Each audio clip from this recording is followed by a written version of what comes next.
శ్రీశైలం ఆలయ లడ్డూలో నెయ్యి కల్తీ జరిగిందని శ్రీశైలం ఆలయ చైర్మన్ రమేష్ నాయుడు అన్నారు. అన్ని ఆలయాల్లాగానే శ్రీశైల ఆలయం కూడా భ్రష్టు పట్టించారని ఆరోపించారు.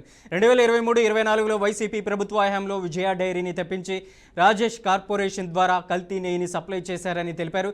ఈ అంశంపై CM Chandrababu, deputy CM Pawan Kalyan దర్యాప్తు చేయించాలని రమేష్ నాయుడు డిమాండ్ చేశారు.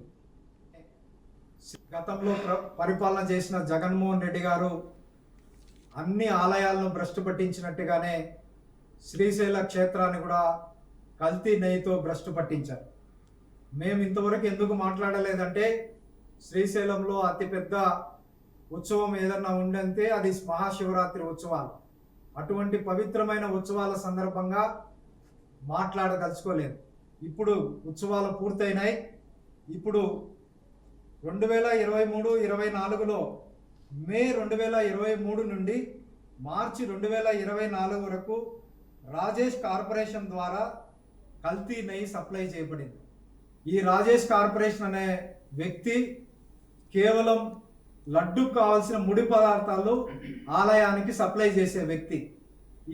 ఈ వ్యక్తిని బలవంతంగా ఒప్పించి అప్పటి వరకు డైరీలే నెయ్యి సప్లై చేయాలి అనే నిబంధనను కూడా మార్చి ట్రేడర్స్ కూడా సప్లై చేయొచ్చు అని ఆనాడు కమిషనర్గా ఉన్నటువంటి హరి జవహర్ లాల్ సంతకం పెట్టినటువంటి కాపీ ఇది.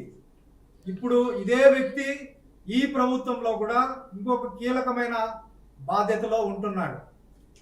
మరి అధికారులు కింది స్థాయిలో రిపోర్టు పంపివంటే తప్పు చేసిన వ్యక్తి ఇంకొక ఉన్నత స్థాయిలో ఉన్నప్పుడు రిపోర్ట్ కరెక్ట్గా రాదు. గతంలో పరిపాలన చేసిన జగన్మోహన్ రెడ్డి గారు అన్ని